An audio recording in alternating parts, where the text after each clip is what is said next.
May isang tao na naglalakad sa isang madilim na daan. Walang ilaw, walang kasiguraduhan at bawat hakbang niya puno ng takot. Tanong, magpapatuloy ka ba kahit hindi mo nakikita ang dulo? Habang naglalakad siya, naririnig niya ang tunog sa paligid. Parang may sumusunod, parang may panganib. Minsan gusto na niyang bumalik. Minsan gusto na niyang huminto. Pero may napansin siya. Sa bawat hakbang niya, kahit madilim, may kaunting liwanag na lumalabas sa tinatapakan niya. Hindi niya nakikita ang buong daan, pero sapat ang liwanag para sa susunod na hakbang. Hanggang sa unti-unti, habang hindi siya tumitigil, napansin niya, hindi na siya natatakot.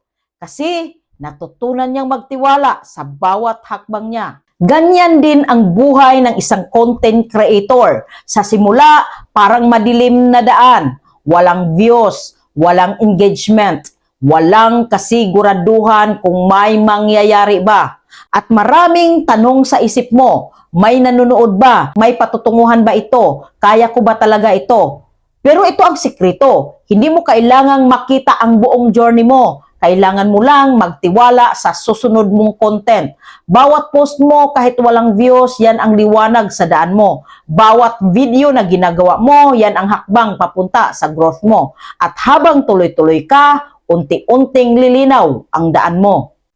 Ang problema kasi sa iba, gusto nila maliwanag agad ang buong daan. Pero ang success, hindi ganyan. Binibigay lang sa iyo ang liwanag para sa next step, hindi para sa buong journey. Kaya maraming sumusuko, hindi dahil walang progress, kundi dahil hindi nila nakikita agad ang resulta.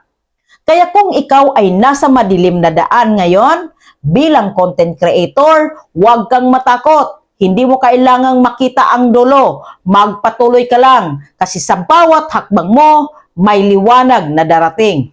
At balang araw, mapapansin mo na lang, hindi ka na nasa dilim, nandun ka na sa success na hinahanap mo. Na-inspired ba kita? Paki-comment mo and see you in the comment section, Kamagnet.